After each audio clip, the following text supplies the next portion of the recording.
Welcome to Being the Genuine Athlete podcast, where we inspire those who aim for excellence in life and want to understand the how and what it takes to be a champion in life. My name is Jure Koschak. My purpose, dedication, and commitment is to activate your potential, that you understand the ego through your sport and life situations. So I share and give you the tools to be just this, the genuine athlete. Are you ready to tune in? 1, 2, 3, action. Hello, dear listeners of Being the Genuine Athlete podcast. I have an amazing guy with me, Antony Mac Neil from Canada. Welcome. Well, great to be here. I'm really looking forward to our conversation today. Yes, let's bring the light of business, the franchise, and what you're doing with Premier Sports Leagues. You're a co-founder and a president. Maybe some words about that, and you can introduce yourself, please. Yeah, I'm the co-founder and then the president of Premier Sports Leagues. We are a franchisor, and our goal is to help franchisees or people wanting to start their own business without having to start all over from scratch. They buy our systems and our processes and our software and our training, and literally they are now equipped to go into their community and start an organized youth sports business. And so they can, go out and reach the youth and bring what we call these new and emerging sports. We intentionally have stayed away from the mainstream sports, the hockey, the soccer, the basketball. They're all doing well on their own. But we find that there's a need for some new sports for kids to learn and explore. And so we've chosen sports like floorball, futsal. We call it dive ball, but there's a more common name to that called spike ball. And these are all easy to learn, easy to play, affordable sports that kids don't need any special training. They can essentially jump in at any time during one of our clubs and leagues, learn the rules very quickly, and just embrace the sport and have fun and play. And so in order for us to kind of scale those sports up and be assured that when we deliver them, they're all delivered with the proper intentions and policies and the standards and the quality that we expect out of our deliverables, we felt that franchising was the best of both worlds. We had an opportunity to partner strategically with somebody in the community who knew the community well and knew the kids and knew the needs, and then we would come in and support them to help run that organized sport business with these particular emerging sports. So that's who we are. We're brand new. We're a micro franchise, they call us. So we have 3 franchises now. We're based in Halifax, Nova Scotia. Our plan is just to go west and south and eventually make our way down into the USA and just bring more of exposure and help kids become better people through sport. And that's who we are. Yes, that's great. Thank you for being such a great person that you've gone through in your life, and you've gathered wisdom, and now you're giving back and implementing these things. I had a podcast guest, Lodro Rinsler. He's a Buddhist practitioner meditation, and he said that he likes the name of the podcast, Being the Genuine Athlete, because when you're an athlete, you are genuine, you are present. Of course, there's a lot of triggers, there's a lot of things going on. Yeah. But initially, the main deal of moving, I just talked to a neighbor yesterday. He's in the 60s. And he says, I just want to move you. They're not competing. This is my body wants to move. So competition is something, but yes, it's good to have at least bit of competition. But this moving and playing and having fun, this brings this genuinity out of people. And with this approach that you have, I congratulate you, salute you, and thank you very much. So before we dive into all of these games that you mentioned and how it's working, maybe a bit about your story, how you started business, why you started business, what was the main drive, or how did you went out of that 9-to-5 job? Well, you know what? I have to be honest with you. The 9-to-5 job I had was probably I had it for 2 years, and it really wasn't 9-to-5. It was construction, so it was more like sun up to sunset. Yeah, And 6 to 6, yeah, or something. yeah, so I've never experienced a 9 to 5, and I've always had kind of an entrepreneurial desire to some degree. As a kid, I had I repaired bikes, or you know what I mean. I had some fun games I used to play in my backyard and charge people to play and stuff like that. So I always had an itch for that fun side of entrepreneur, but never knew it was called entrepreneur. And so when I hit my early to mid 20s, I had an opportunity to buy a franchise from a friend of mine who got involved with a national retailer. And he wanted me to come on board. We were good friends growing up through high school. And so I quit my 7 to 7 job. It was in the construction, and I started right from scratch. And I kind of let go of my education because my studies were in engineering. And I essentially went on the road in my community, and I cleaned carpets and furniture, and became good at that, and then realized, hey, at some point I have to get off the tools and grow the business. And so over the span of 10 years in that business, I met up with a partner. We expanded our business from doing a mere $200,000 a year in sales to over $3 million. And it was just a school of hard knocks. I just learned how to be in business and made a lot of mistakes, but also learned all along the way things that kind of were the same no matter what you did. A lot of processes, things just repeated themselves. And I recall, one point I was in sports anyway, and I wasn't a good athlete, but I played a lot of sports. And so I just saw business kind of from a sports perspective, in that, there's systems, there's plays, there's positions, there's strategies, there's goals. You win some, you lose some. And so as I grew my business and I brought on employees, I would always speak in terminologies, in the terminology of sport. You know what I mean? I'd say this is a game. Today, we're going to go out and play. We're going to give it our best today. At the end of the day, we're going to reevaluate our play and see how we did. And we have to make small adjustments, but we're going to kind of follow a strategy and a system for the next year. And we're going to see how these systems work. And so we set out to create systems, ways to do things that we knew the outcomes would be more successful in following a certain system. But of course, we ran into competition, and we ran into some things that we had to adapt and change our systems and our styles. And of course, you bring on new talent, and that talent, some are first liners in your company, some are fourth liners, and you have to accept the fact that some people have certain strengths, and they'll never be a kind of a first or second liner, but they are part of your team and you need them. Some are forwards and will score a lot of goals, and some are defense, and goalies will protect kind of your interest. And so for the 30 years I've been in business now, I've always used sports as an analogy to run business. And subsequently, which has taken me right to where I am today, 6 years ago, I started on this path of franchising, which I've never done before. And I really had to rely on that whole analogy of systems and processes and ways to do things and outcomes and expectations. And it really strengthened my mindset when it comes to how sports and business are so much alike. Great. You have actually dismantled me, if I use that term in a way, because I always say my inspiration is, as a former athlete and as talked to a lot of athletes, I come from a small country, Slovenia. Like you already noticed, it has a love inside the name, yeah. The title of it.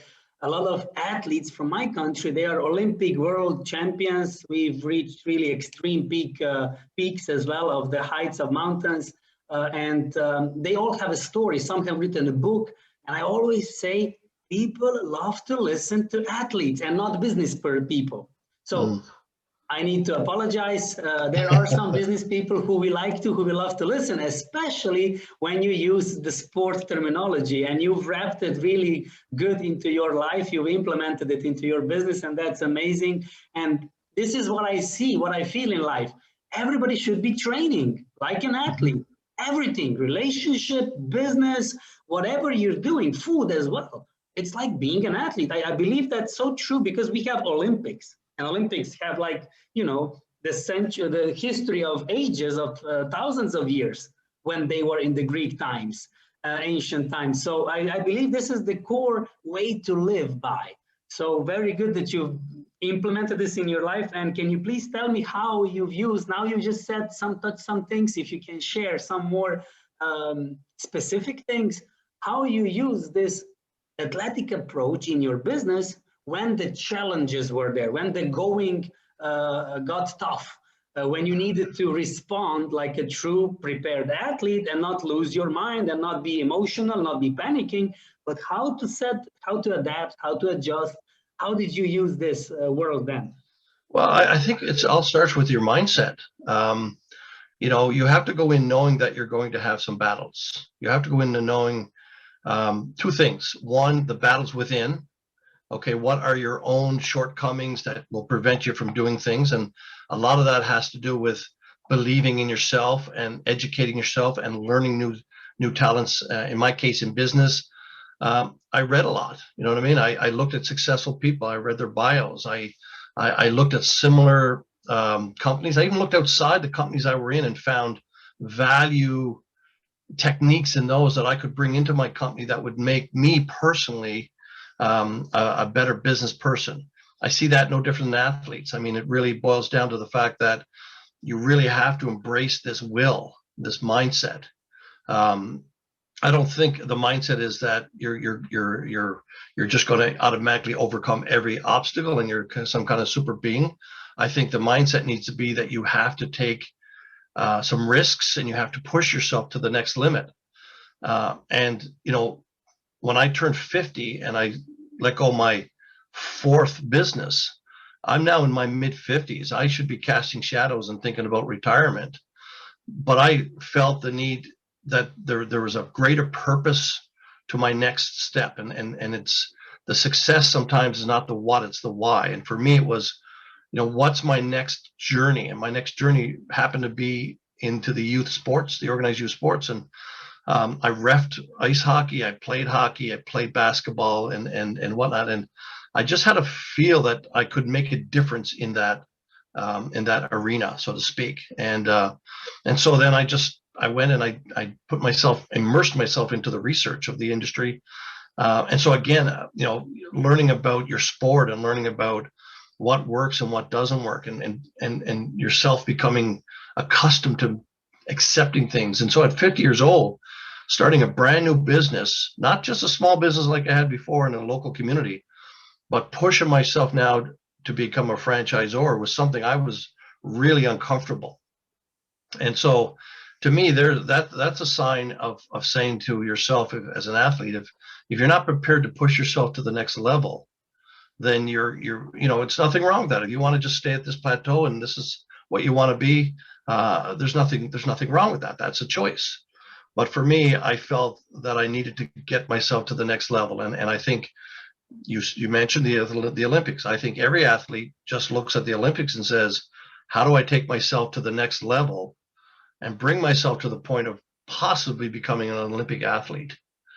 Some may never reach that, and some will. And in business, I want to bring myself to be that Olympian franchisor. Now, I may not be, but I have to push myself. And so when I turned the corner at 50, I had to accept that everything I did before was great and it all added up to where I am, but I needed to go to the next level and personally accept and that discomfort. That's the internal kind of thing. To me, the external things are, you're going to run into adversities, you know what I mean? And you're going to have to, again, have that mindset and that will to say, how do I overcome these? And some of those adversities are things that you're going to be able to control. So you can look back and say, wow, how could I have prepared better to come head to head with this adversity in my business? Now I'll know better and I'll prepare and I'll train better. So next time I'll be more prepared. And some things are going to be uncontrolled. There are things that are going to happen that will just say, you know what, I didn't see this coming. It's beyond. But then it's saying, okay, what do I need to do now to put that in my control and take myself to the next level? And so I just see a lot of similarities, a lot of between an athlete who's on a path of early development, getting themselves to the highest level that they want to go or they can go, and a business person on that same path, starting out and saying, where can I go and how far can I take myself? And that's dealing with yourself within and also dealing with your externals. Great. You've tapped onto something that I need to point out: comfort zone and pushing out of the comfort zone. And as species, as humans, we are so inclined into comfort zone. A lot of athletes and a lot of business people as well love comfort zone. It's good to have comfort on all levels, not to go into details. And I believe strongly in, after my experience and all the coaching that I've done in the past 11 years with 1,000 clients, we have problems when we cling to that comfort zone and we do not want to let go. So can you give us some anecdote or share some very specific situation where you found yourself maybe in despair, maybe in some consequences that were dire, that you didn't want, that you didn't like, and they've pushed you afterwards, but before they pushed you, you were feeling overwhelmed. What kind of situation was that that was difficult? Maybe when you were 50 years old that you said, no, you need to go into new business. Maybe something before. Yeah, no, I think I mean, I'll go back to what the most recent is, and that's just as you said. I reached a point at 50 where I just looked at the world and I thought, hey, a lot of my friends who I grew up in school are now staring down the barrel of retiring. You know, a lot of the conversation I have with people who have been out in the workforce for 20 and 25 years, you know, they're talking about packing it up and not having to work anymore. And so I think the cultural norm for a lot of people is when they get up in age, they just kind of follow that comfortable set path, that there's predetermined deadlines. You know, you're 50, your bones are going to ache. You're 60, you're going to think about your retirement. You're 65, you're going to retire. And so a lot of that is things that are built into all of us through our past cultures that tells us this is the way to do things. And so I fell prey to that. I was the type of person that said, wow, look, I've had a good run at my businesses. Maybe now for the next 15 years, I can just settle in and I can just kind of find something easy to get to retirement. And it just hit me, you know, if it was just about what I did every day, I probably would have taken that path. But, you know, what happened as I was going from one business into this new business was I found a purpose. I found a why that I didn't have before. And as I looked into the organized youth sports and I read up on it, I saw a lot of shortcomings, and you know, a lot of, and not all. Let me just make sure that's clear. But there are many sports organizations right now that put so much emphasis on youth to win at all costs, or this early specialization that, you know, if you're 4 years old and you're not on the ice skating, by the time you're 8, you're going to have a hard time. And you know, organizations that were putting mega dollars into their better athletes at the expense of the younger athletes that just want to go out and have fun and play. And as you said, they just want to be social and get their body moving. And so I just felt that maybe I could make a difference in that world. And so I think what pushed me beyond the comfort level was the fact that I had a purpose, and I felt everything I've learned in my 30 years prior to that, I can apply, and maybe I can bring my business into communities and utilize sports more than just for the sake of sports. Maybe I can bring them in, and I can use sports as a resource and tool to help kids become better equipped, to be mentally more fortified, to be physically healthier, to be socially engaged, to learn a lot of life skills, because sports really does that. It teaches you a lot of life skills. Right back to what you said earlier, it teaches you how to overcome adversity, how to handle a win and a loss, right? How to work with teammates, how to make decisions, how to be motivated, how to goal set. If all those are not part of what you're learning as a kid in sports, and all you're learning is to be really good skilled, and to get your ego stroked because you're the best or the highest goal scorer. I think sports falls short if that's the case. And so I just found a passion to say, no, I really think I'd like to get into that organized youth sports and help build better people through sport, right? And maybe those people eventually will come out of our sports leagues and be better human beings in their community and better, have a good start. And, the more I go down this path, the more I realize, and I start to talk to people and they go, yeah, if it wasn't for sports, I probably would have taken the wrong path. Or, I met so many people in my youth sports that thankfully I met them because they become great friends over the years. And I think that if we continue to drive a wedge in between kids and we just, we just divide them as athletically good and athletically not so good, I think there's a potential danger in that. Now, that's not to say that kids that are talented and good shouldn't go on and shouldn't be competitive and shouldn't specialize. I think there are definitely people, but not at the expense of ignoring all the others. And so when I realized that may be something I could help, I said I had to step out of my comfort zone. I literally had to do something or follow the old path and just drift into retirement. And that wasn't me. And so I did. I pushed myself to the point where I've learned franchising. I've probably learned about 10 different software programs. I had to read up on this whole sports industry and get a good grasp on it. So, I could have settled down and been comfortable and I would have been happy. Or I could have decided to challenge myself. And I think there's a different kind of happiness when you do that. Wow, yeah, great. You touched a lot of points now and you really went into it. So that I just recap in some way, there's a lot of predetermined things as well with athletes. Like you can be the best athlete until you're 30. Yeah. Your career is done. You can be a human that can contribute to the society until you're 60 or 65 or when there's the retirement plan. So these are the predetermined messages, but what actually drives us all, what makes us happy is to serve, is to be in service of each other, is to bring out, is to feel. I have goosebumps now when I talk about this. When you bring something to someone that elevates and empowers them and inspires them and impacts them. So thank you for doing that and bringing yourself out of that comfort zone of being in retirement in Nova Scotia with a cigar maybe, having that Canadian lifestyle, watching NHL and something and enjoying life, but you're enjoying it way more. And this is sort of my next question. How can athletes, already youth athletes that you impact now, begin to understand that there is a pro athlete world that is very detrimental, that is very pro athlete. I think I had one podcast about it, pro injury, mentally as well, not only physically. Or you actually begin to learn what is being in sport, how can you learn all these terminology, all these things that you can implement in your life, that you begin to play the game in relationship, in creativity, in job position, in your business if you're more entrepreneurial.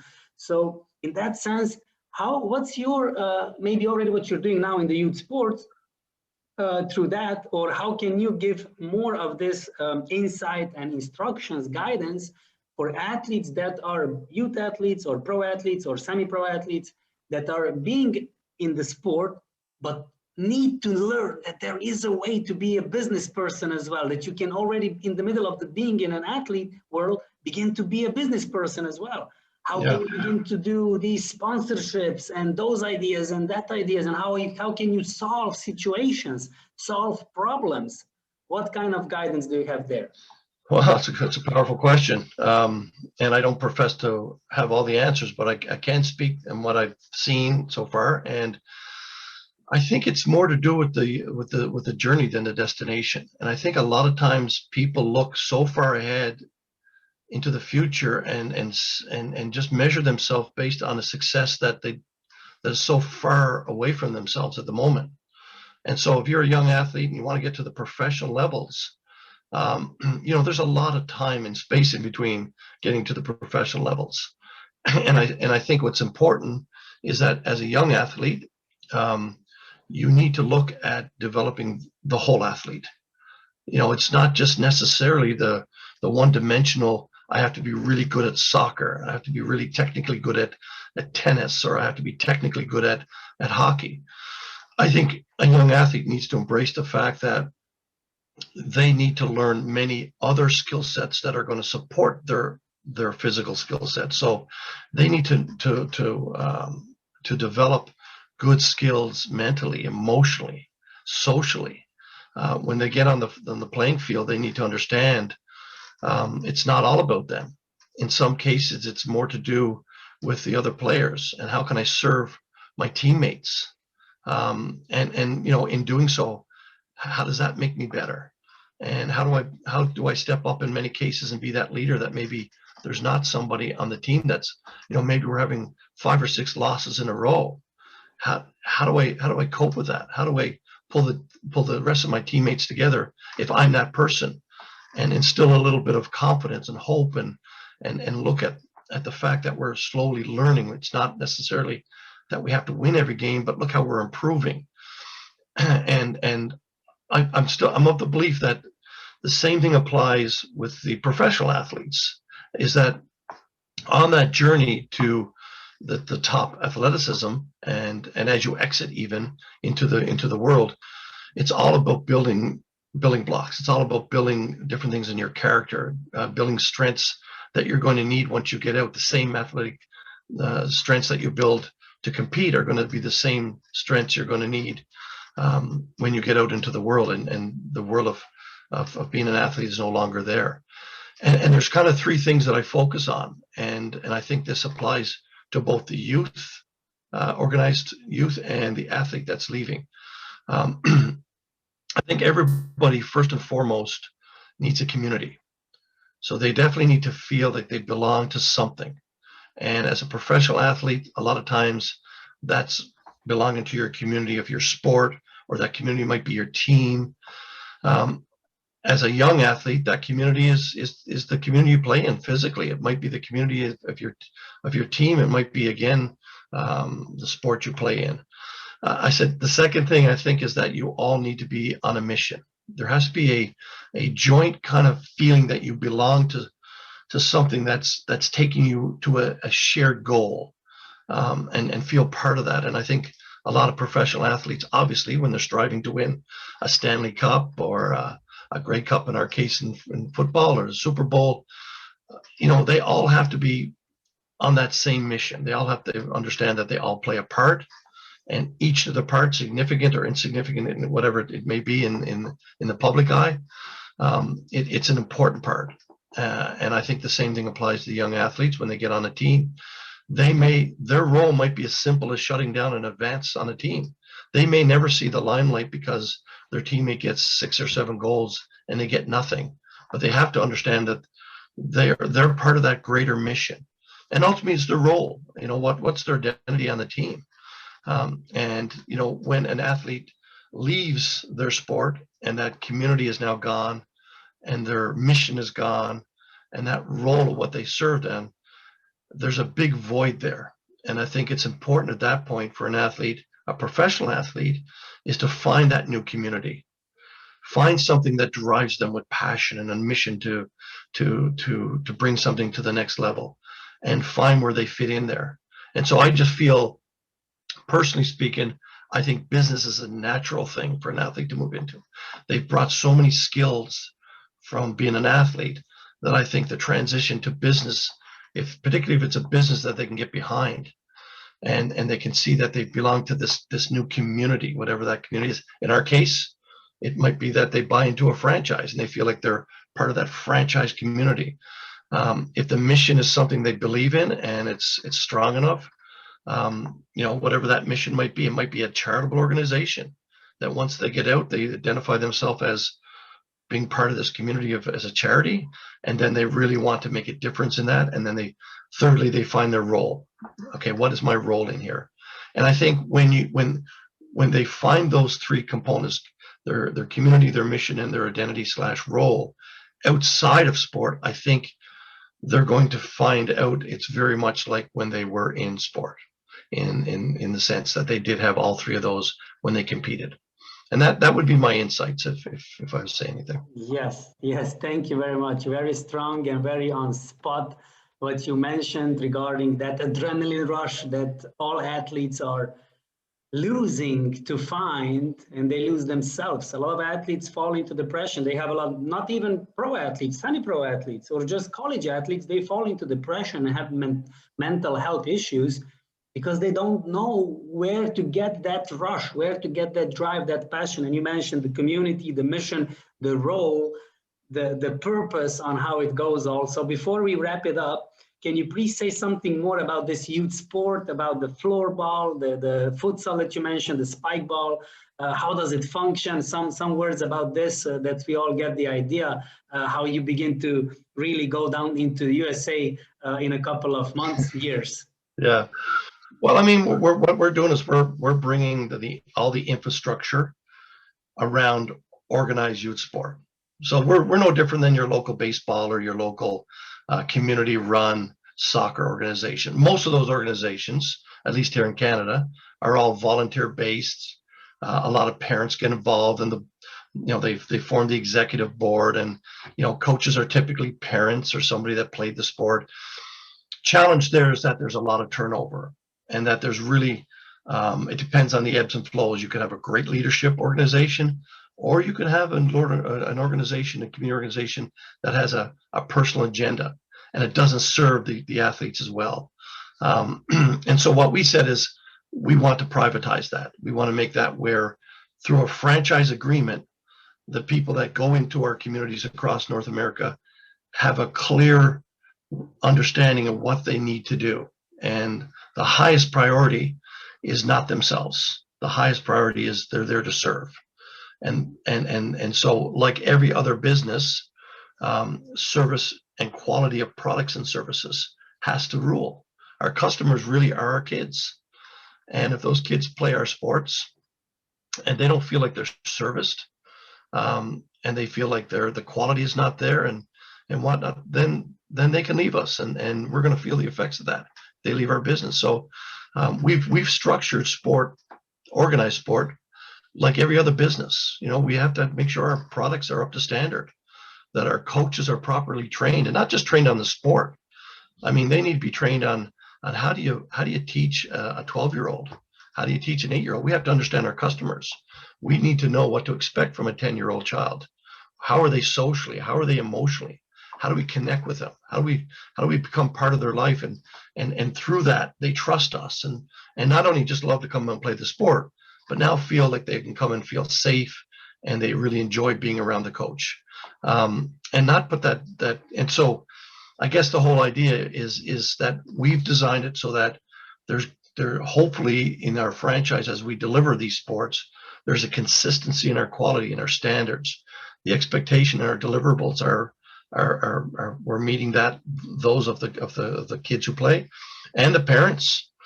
Make sure that safety is involved, that there's a healthy respect, there's inclusion. Make sure that we don't somebody's a really good athlete and we don't exclude somebody else. Everybody has a role to play. And so to do that and to build that type of business, it takes a lot. I mean, first of all, you have to have the software. You have to have all the policy created for youth sports, safe sports, healthy sports, the vulnerabilities, all the checklists. You have to create all the marketing. What's going to make somebody come to your sport when there's other sports to choose from? All the referee training and certification, all the coach training and certification, all the things that support a child playing a sport, we've created.